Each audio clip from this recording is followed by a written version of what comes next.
لیکن چونکہ بنو ہاشم سے تھے اور بنو ہاشم آپ کو پتا ہے متولی تھے کعبہ شریف کے، انہوں نے اپنے آپ کو ابو ذر غفاری کے اوپر گرا لیا کہ تاکہ ان کو کوئی مارے نہ. انہوں نے کہا تمہیں پتہ نہیں ہے قبیلہ یعنی غفاری قبیلے سے تعلق رکھتا ہے تو اس کے قبیلے کے لوگ آ کے یہاں پہ لڑائی کریں گے ہم سے. کیونکہ قبائلی سسٹم تھا نا، اس میں یہ نہیں دیکھا جاتا تھا کہ اس کا مذہب کیا ہے، پہلے نمبر پہ دیکھا جاتا ہے یہ ہمارے قبیلے کا ہے، تم نے ہمارے قبیلے کے بندے کو مارا ہے تمہیں نہیں چھوڑیں گے. اسی وجہ سے آپ دیکھیں نا بنو ہاشم اسلام قبول نہ کرنے کے باوجود نبی علیہ السلام کی پشت میں تو کھڑے رہے نا، اور یہ پہلے بھی ہوتا رہا. قرآن حکیم میں آتا ہے نا کہ شعیب علیہ السلام کی قوم کیا کہتی ہے کہ اے شعیب اگر تیرا قبیلہ تیرے ساتھ نہ ہوتا کب سے تیرا کام کر چکے ہوتے. اس لیے انبیاء ڈومیننٹ قبائل میں آتے ہیں جو شریف النفسی والے ہوتے ہیں، جن میں ایک سسٹم ہوتا ہے پورا. تو اور پھر جو ہے نا وہ اگلے دن پھر ابو ذر غفاری نے اس طرح کلمہ پڑھا، پھر ان کی پٹائی ہوئی، پھر حضرت عباس نے ان کو بچایا اور پھر وہاں سے یعنی وہ چلے گئے. یہ پوری حدیث صحیح بخاری میں ہے، اور بلکہ بخاری میں پورا ایک چیپٹر ہے ابو ذر غفاری کے اسلام لانے کا واقعہ. امام بخاری نے ابو ذر غفاری کا پروٹوکول یہ رکھا ہے کہ اسلام کا پورا چیپٹر بنایا ہے ابو ذر غفاری کے اسلام لانے کا واقعہ. باقی یہ درویش صفت آدمی تھی اور دنیا کو 3 طلاقیں دی ہوئی، اور وہ اس لیے کہ انہوں نے نبی علیہ السلام کو بڑا کلوزلی آبزرو کیا تھا. نبی علیہ السلام کی جتنی احادیث دنیا سے زہد اور دنیا پرستی کی مذمت پہ ہے نا، اکثر احادیث کے راوی ابو ذر غفاری. چونکہ انہوں نے نبی علیہ السلام کو بڑا کلوزلی آبزرو کیا تھا تو اس لیے وہ صحابہ کرام پہ جب دنیا کے خزانے کھول دیے گئے، اور بعض اصحاب اور بعض تابعین میں انہوں نے جب دنیا کی محبت میں غلبہ اور عیاشی کا لیول دیکھا تو ان سے وہ برداشت نہیں ہوتا تھا. اور تو نبی علیہ السلام کی صحبت کی ہوئی تھی، خدا بے نیاز ہے. وہ کہتے تھے یہ دیکھو یار ہم لوگ تو فاقے کرتے تھے اور ہمارا پیغمبر ہمیں یہاں تک تعلیمات دیتا تھا کہ اے اللہ محمد اور آل محمد کو بس اتنا ہی رزق دینا کہ روح اور جسم کا رشتہ برقرار رہے. یہ حدیث بخاری و مسلم میں ہے، اور بخاری و مسلم میں حدیث ہے حضرت عمر کو نبی علیہ السلام نے ڈانٹتے ہوئے کہا جب وہ چٹائی کے نشان دیکھے، ان کا یا رسول اللہ رو پڑے کہ کیسر و کسرا تو دنیا کے مزے لوٹ رہے ہیں اور آپ اللہ کے نبی. تو آپ فرمایا کہ تم اس پہ خوش نہیں کہ وہ دنیا کے مزے لوٹیں اور تم آخرت کی سعادت لوٹو. اور لگتا ہے عمر تم پہ دنیا کی حقیقت آج بھی نہیں کھلی. جن لوگوں کے سامنے یہ ساری چیزیں تھیں، جن لوگوں نے نبی علیہ السلام کا وہ پیریڈ دیکھا تھا، پھر ان کو یہ بھی پتا تھا کہ بخاری و مسلم میں نبی علیہ السلام کے جو آخری خطبات میں سے شہدائے احد کے اوپر جو نماز جنازہ آپ نے 8 سال بعد پڑھی، اور وہاں پہ آپ نے جنازے یعنی ادھر قبرستان میں خطبہ دیا عبرت کے لیے، اور اس میں کئی چیزیں تھیں. ایک تو یہ تھی کہ یہ یہاں پہ وہ لوگ دفن ہیں جنہوں نے اسلام کے لیے قربانی دی ہے اور ان کا پھل تم نے کھانا ہے. وہ دنیا سے اسی طریقے سے گئے ہیں، کفن میں نہیں دیا گیا کئی لوگوں کو. نمبر 2، اسی میدان میں مال غنیمت سمیٹنے کی وجہ سے ایک فتح شکست میں بدل گئی تھی، جبکہ اللہ کے نبی بھی موجود تھے. اللہ نے اس کا بھی لحاظ نہیں کیا اور وہ فتح شکست میں بدل گئی کہ انہوں نے مال غنیمت لپیٹنے میں نبی علیہ السلام کی حکم حدولی کر دی، تو تاکہ بعد میں یہ معاملہ نہ ہو. تو وہاں آپ کا خطبہ بخاری مسلم دونوں میں آپ نے فرمایا کہ اور حضرت عقبہ ابن عامر کہتے ہیں میں نے آخری دفعہ نبی علیہ السلام کو ممبر پہ اسی دن دیکھا تھا. آپ نے فرمایا کہ میں اللہ کی قسم اپنے حوض کوثر کو اس وقت دیکھ رہا ہوں، اللہ نے دکھا دیا. اور آپ نے فرمایا کہ مجھے یہ خطرہ نہیں ہے کہ تم میرے بعد شرک کرنے لگو، لیکن مجھے ڈر ہے کہ تم دنیا کے مال میں پھنس جاؤ گے اور پھر تم ایک دوسرے کو قتل کرو گے جس طرح اگلی قوموں نے کیا، اور تم بھی تباہ و برباد کر دیے جاؤ گے جس طرح اگلے. اس سے زیادہ کیسے آپ ڈر سناتے؟ اب یہ ساری چیزیں موجود تھیں. آپ فرمایا مجھے خطرہ یہ ہے کہ دنیا کا مال تم پہ کھول دیا جائے گا، ان قریب کیسر و کسرا کے خزانے تمہارے پاس آ جائیں گے. جو بخاری مسلم میں آتا ہے نا کہ نبی علیہ السلام نے کہا کہ مجھے اللہ نے 2 خزانے عطا کر دیے، ٹھیک ہے، زمین کی خزانوں کی چابیاں، اور جس سے وہ بریلویوں نے کچھ اور ہی قیدا بنا لیا. اس میں موجود ہے کہ کیسر و کسرا کے خزانے، یعنی آپ کو بتایا گیا کہ رومن اور پرشین امپائر جو ہے مسلمان فتح کر لیں گے یرموک اور قادسیہ کے اندر، اور مسلمانوں کے پاس وہ دولتیں آ جائیں گی. پھر آہستہ آہستہ وہ بھی اسی دنیا کی محبت کا شکار ہو جائے گی. اب یہ ساری باتیں حضرت ابو ذر غفاری کے سامنے تھی، حتیٰ کہ صحیح بخاری میں آتا ہے کہ ابو ذر غفاری کہتے ہیں مجھے دن یاد ہے کہ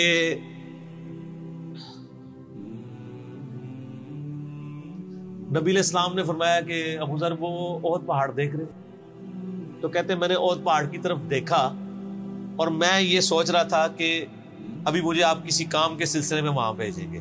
دن کا وقت تھا تو میں اپنے ذہن میں یہ اندازہ لگانا شروع کر دیا کہ کوئی کام بتائیں گے تو میں یہ پہنچ کے واپس کتنی دیر میں آؤں گا. لیکن آپ نے یہ بات نہیں کرنی تھی. آپ نے فرمایا کہ اگر یہ سارا پہاڑ جو کئی کلومیٹرز پہ پھیلا ہوا ہے, آج بھی وہ پہاڑ موجود ہے مدینہ شریف میں, مسجد نبوی سے بھی نظر آتا ہے, اور جو شہدائے احد کا قبرستان ہے اس کی بالکل بیک سائڈ پہ کئی کلومیٹرز پہ پھیلا ہوا, اگر یہ سارا سونے کا ہو تو آپ علیہ السلام فرمایا کہ میں سب کا سب اللہ کی راہ میں فوراً شام سے پہلے خیرات کروں, اپنے پاس میں 2 یا 3 دینار ہی رکھوں صرف, یعنی جو ٹوٹل زندگی گزارنے کے سب خیرات کروں. اب مجھے بتائیں, جن لوگوں نے, یہ بزرگ غفاری راوی, جن لوگوں نے یہ حدیثیں حضور سے سنی ہوئی تھی, جب وہ یہ دیکھتے تھے کہ رومن اور پرشین امپائر کے گرنے کے بعد جب مسلمانوں کے پاس خزانے آئے ہیں اور حضرت عثمان کے دور میں لوگوں کے لاکھوں روپے آج کے وظیفے لگ گئے ہیں گھر بیٹھے, وہ بھی انہی عیاشیوں میں پڑ گئے, تو ان کو یہ چیزیں ہضم نہیں ہوتی تھی. تو یہ شام ہجرت کر گئے تھے. نبی علیہ السلام نے پہلے ہی کہا تھا, المستدرک الحاکم میں تو ڈیٹیل موجود ہے. آپ کس بت کی شبیہ ہے اتنا وقت. پھر کبھی اگر سنا کہ تم نے کوئی فتویٰ دیا ہے تو تمہاری زبان کھینچ لوں گا. جاؤ دفع ہو جاؤ. یہاں پہ میں آپ کو ضمن بتا دوں, اکثر لوگ صحابہ کرام کے حالات و واقعات کے بارے میں پوچھتے ہیں, مطلب پوری زندگیاں لگ جائیں تو وہ واقعات بیان کرتا رہے انسان, ختم نہیں ہوتا. اس میں 3 بڑی کتابیں ہیں جو یعنی اہل سنت کے ائمہ نے لکھی ہیں. اس میں جو ٹاپ آف دا لسٹ کتاب ہے وہ ہے اسد الغابہ. امام ابن اثیر المتوفی 630 ہجری نے 8000 صحابہ کے حالات و واقعات جمع کیے ہیں اس کے. یہ اردو میں ترجمہ ہو چکا ہے شرح کے ساتھ. اس کی شرح لکھی ہے الاصابہ امام ابن حجر اسقلانی نے, المتوفی 852 ہجری. 8000 صحابہ کے حالات و واقعات, یہ سب سے بڑا ذخیرہ ہے ہمارے پاس. اسد الغابہ کی شرح الاصابہ, اور ایک اور کتاب ہے امام ابن عبد البر المتوفی 463 ہجری الاستیاب ان کی کتاب ہے. اب وہ ابھی اردو میں ٹرانسلیٹ نہیں ہوئی ہے. اور اس کے علاوہ فضائل صحابہ جو چیپٹر ہیں بخاری میں, مسلم میں, وہ آپ کو چند ایک واقعات ملیں گے. ڈیٹیلڈ آپ کو المستدرک للحاکم میں جو 4تھی اور 5ویں جلد ہے نا, جو اردو ترجمے والی بریلویوں نے چھاپی ہے, وہ تو ساری ہے ہی صحابہ کرام کے بارے میں, اور ڈیٹیلڈ حالات ہیں. ابو ذر غفاری کے بارے میں بھی آپ کو آلموسٹ جتنی میں حدیثیں بیان کر رہا ہوں آپ کو مل جائیں گی. اس میں یہ حدیث نبی علیہ السلام نے, یعنی یہ حدیث ہے المستدرک للحاکم میں صحیح سند سے, کہ فرمایا آپ علیہ السلام نے کہ ابو ذر تیرا کیا حال ہوگا جب تو بھوسا لوگوں میں رہ جائے گا. اور آپ نے یوں انگلیاں ڈالی. اور ابو ذر غفاری کا انتقال 32 ہجری میں ہوا ہے حضرت عثمان کے دور. یہ بات عبداللہ بن عمر بن عاص کے بارے میں نہیں کہی تھی؟ وہ بھی ہے, وہ تو صحیح بخاری میں ہے. عبداللہ بن عمر بن عاص کو نبی علیہ السلام نے فرمایا تھا کہ تو بھوسا لوگوں میں رہ جائے گا. سیم الفاظ حضرت ابو ذر غفاری کے بارے میں حاکم میں ہے. آپ مستدرک الحاکم کا چیپٹر کھول, وہ تو یزید کے دور تک گئے تھے نا, یہ حضرت عثمان غنی کے دور میں بہت ہوئے. انہیں حضرت عثمان غنی برے نہیں تھے نعوذ باللہ, یعنی ان کے دور میں عیاشی کا لیول لوگوں کا یہ ہو گیا تھا. تو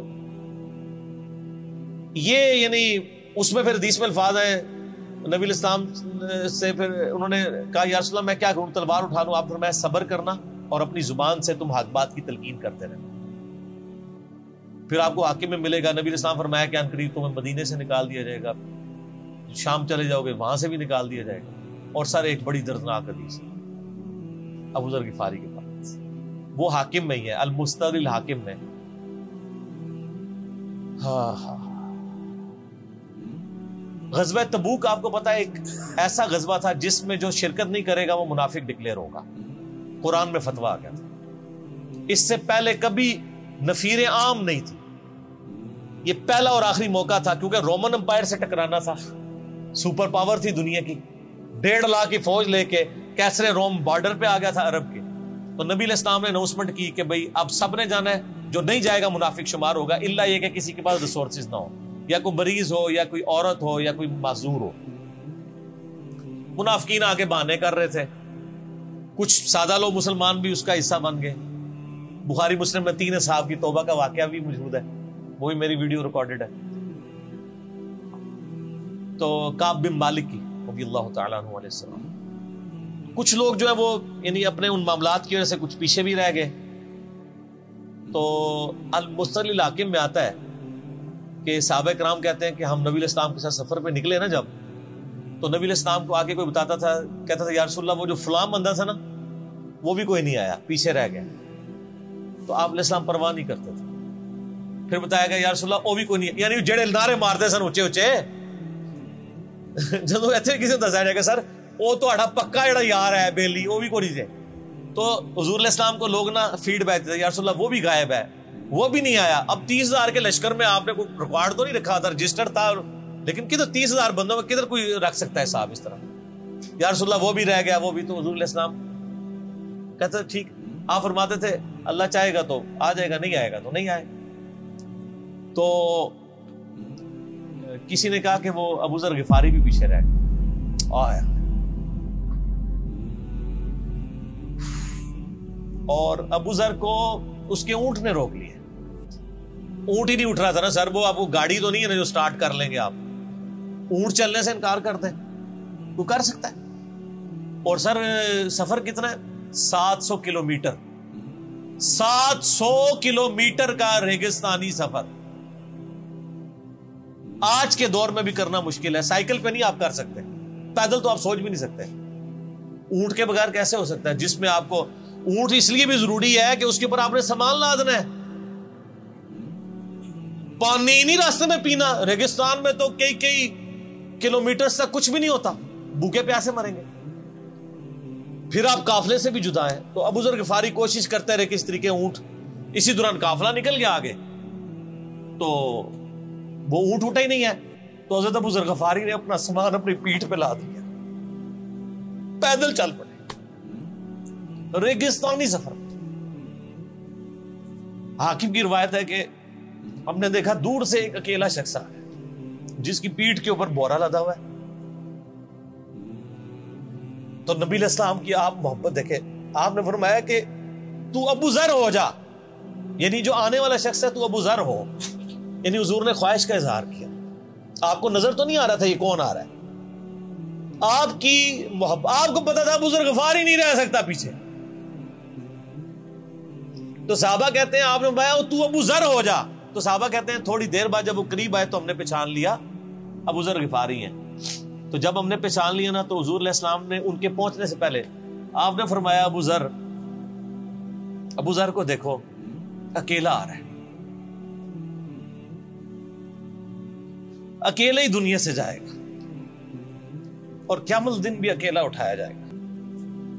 یہ اس حدیث کا بھی کچھ حصہ باقی ہے، میں بعد میں بیان کروں. پہلے میں اس کو کنکلوڈ کر لوں کہ صحیح بخاری میں آتا ہے کہ حضرت ابو ذر غفاری شام چلے گئے تھے. وہاں پہ چونکہ گورنر تھے حضرت معاویہ رضی اللہ تعالیٰ عنہ. وہ قرآن کی وہ جو سورہ توبہ کی آیات ہے نا، تو حضرت معاویہ کہتے تھے یہ تو اہل کتاب کے بارے میں آیات نازل ہوئی ہیں. تو وہ کہتے تھے نہیں، یہ سب کے بارے میں ہے. اب شرعی حکم یہ ہے کہ مال آپ جوڑ سکتے ہیں اگر آپ زکوٰۃ دے رہے ہیں، لیکن یہ پسندیدہ نہیں ہے. طریقہ نبوت یہ نہیں ہے. نبی علیہ السلام نہیں جوڑ سکتے تھے، پوری زندگی زکوٰۃ دینے کی نوبت نہیں آئی ہے، حالانکہ خمس ملتا تھا، خیرات کرتے تھے. ابو ذر غفاری کا جھگڑا یہ تھا کہ تم تو نبی کے اصحاب ہو، تم لوگوں کو یہ زیب ہی نہیں دیتا کہ تم لوگ اس طرح کے محلات میں رہو اور اس طرح مال جوڑو. تو اب چونکہ سینئر صحابی تھے، ان کو ہاتھ ڈالنا بھی آسان نہیں تھا. پھر نبی علیہ السلام نے فرمایا ہو کہ اس سے زیادہ سچا انسان ہی کوئی نہیں.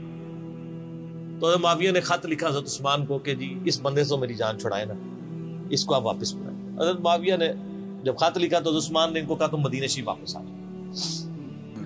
جان لو. مدینہ شریف جب یہ واپس آئے تو صحیح بخاری میں آتا ہے کہ لوگوں کا جھمگٹا لگ گیا ابو ذر غفاری کے گرد. لوگوں کو پتا تھا یہ تو بڑا زہد والا بندہ ہے. تو ابو ذر غفاری وہی حدیثیں سنایا کرتے تھے کہ حضور نے فرمایا یہ پہاڑ سونے کے برابر ہو تو میں خیرات کر دوں گا.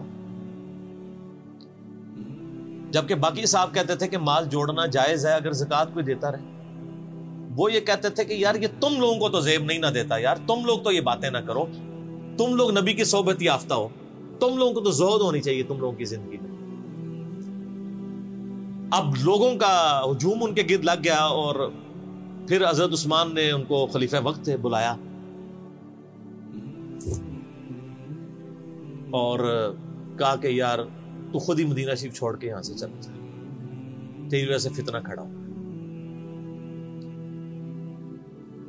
حضرت عثمان نے کہا میں نے تو نبی علیہ السلام سے سنا تھا کہ حکمرانوں کی اطاعت کرنا، صبر کر لینا۔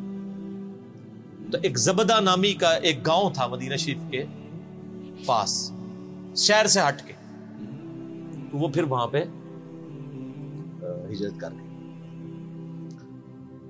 آپ دیکھیں ریونج کیسا تھا، لوگ کتنے ڈرے ہوئے تھے کہ ابو ذر اپنی بوڑھا شخص 80-90 سال کا بابا اپنی ایک بڑھیا بیوی کو لے کے اس عمر میں شہر بدر ہو رہا ہے اکیلا۔ آج نہیں آپ سوچ سکتے کسی جگہ آپ اکیلے جا کے پڑاؤ کریں، کسی بیابان کے اندر، ریگستان کے اندر۔ اس زمانے میں آپ سوچ رہے، آج کل بھی آپ مدینہ شریف کے گر چلے ہیں تو آپ وہاں نہیں ایک رات بھی گزار سکتے۔ تو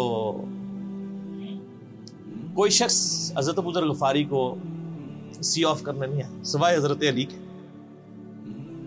اور وہ بھی مدینے کی باؤنڈری تک آئے۔ ان کو پتا تھا ان کے سٹانس کے بارے میں مدینے کی باؤنڈری سے باہر نہیں جاؤں، اگر مجھے کوئی اس طرح کا یعنی حکم اجازت مل جاتی تو میں تیرے ساتھ جاتا۔ ایران والوں نے حضرت علی علیہ السلام کے زندگی کے آخری 10 سال کے اوپر ایک فلم بنائی ہے، امام علی علیہ السلام۔ اس میں ابو ذر غفاری کے سارے واقعات انہوں نے فلمائے ہیں، دیکھنے والے۔ جب مولا علی چھوڑنے آتے ہیں، پھر جو ان کی ڈیبیٹس ہوتی ہیں مدینہ شریف میں لوگوں کے ساتھ، وہ ساری انہوں نے ویڈیو میں فلما دی۔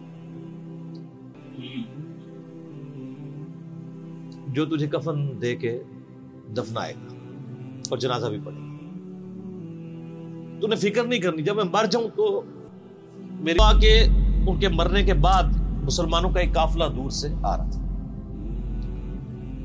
تو اسی مستقل حاکم کی حدیث میں آتا ہے کہ سر قافلہ بھی سنے پھر کون ہے؟ عبداللہ ابن مسعود۔ ابو ذر غفاری بھی زہد کے امام، ابن مسعود بھی زہد کے امام، ابو دردہ بھی زہد کے امام۔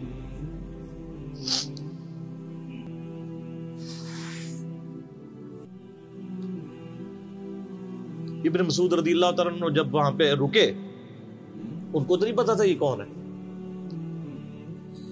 تو انہوں نے کہا بی بی کیا وہ؟ ان کا میرا خامند مر گیا ہے۔ ان کا یہ کون ہے؟ تو انہوں نے کہا ابو ذر غفاری۔ عبداللہ ابن مسعود کی چیخ نکل گئی، چیخ ماری انہوں نے، ان کا واہ۔ اللہ کے نبی نے فرمایا تھا کہ ابو ذر اکیلا آ رہا ہے تبوک کے موقع پہ، دنیا سے بھی اکیلا جائے گا، اور قیامت الدن بھی اکیلا اٹھائے گا۔ یعنی اب اسی سرزمین سے ہی اس نے اٹھنا ہے نا، ہر بندے نے اپنی قبر سے اٹھنا ہے، یعنی وہ مسلمانوں کے قبرستان میں بھی دفن نہیں۔ ایک یہ جو مزار کی رٹ لگائے پھرتے ہیں، میں ان سے پوچھتا ہوں تمہارے بابوں کی کیا اوقات ہے؟ ابو ذر غفاری کا مزار دکھاؤ کدھر؟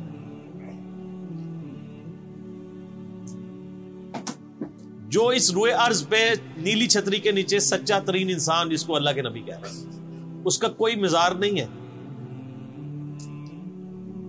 غریب المتنی میں مرا ہے، اس کی قبر بھی ایسی جگہ ہے جہاں مسلمانوں کے پاس قبریں بھی کوئی نہیں ہے، ایک ریگستان میں اکیلی قبر ہے، اس قبر کا بھی کسی کو نہیں پتا، اس پہ کوئی مزار بھی نہیں ہے، اور قیامت الدین بھی اکیلا اٹھایا جائے گا، یعنی قیامت تک وہاں پہ کوئی قبرستان بھی نہیں بنے گا۔ ظاہر نبی علیہ السلام کی یہ بھی خبر ہے، تو کیا وہ ناکام ہو گیا؟ اگر مزارات ہی دلیل ہے کامیابی کی، تو عبداللہ ابن مسعود رضی اللہ تعالیٰ نے ان کو غسل دیا، کفن دیا اور دفنا دیا۔ یہ پوری ڈیٹیلز آپ کو المستقل حاکم میں مل جائے گی۔ تو ابو ذر غفاری ان چند شخصیات میں سے ہیں جن میں پوری امت کا اتفاق ہے ان کی نیکوکاری کے اوپر۔ شیعہ بھی ان کو بہت رسپیکٹ دیتے ہیں، اہل سنت بھی دیتے ہیں، صوفیاء کے ہاں بھی ان کو امام مانا جاتا ہے زہد کی وجہ سے۔ آپ تصوف کی جتنی کتابیں پڑھیں، چاہے امام غزالی کی ہوں، رسالہ کو شیریہ پڑھیں، اور لوگوں کو بھی پڑھنا شروع کریں، تو ابو ذر غفاری آپ کو زہد کے امام کے طور پہ ملیں گے کہ ان کی زندگی میں یعنی یہ زہد تھا، انہوں نے کس طرح کی زندگی گزاری. سر لوگ مجمع میں مرتے ہیں، ان کو یاد کوئی نہیں کرتا. اور ابو ذر غفاری کو آج بھی دنیا یاد کر رہے ہیں، ہم بھی یاد کر رہے ہیں رضی اللہ تعالی علیہ السلام. اللہ تعالیٰ قیامت والے دن ہمیں ایسے نیکوکار لوگوں کا ساتھ نصیب فرمائے. آمین.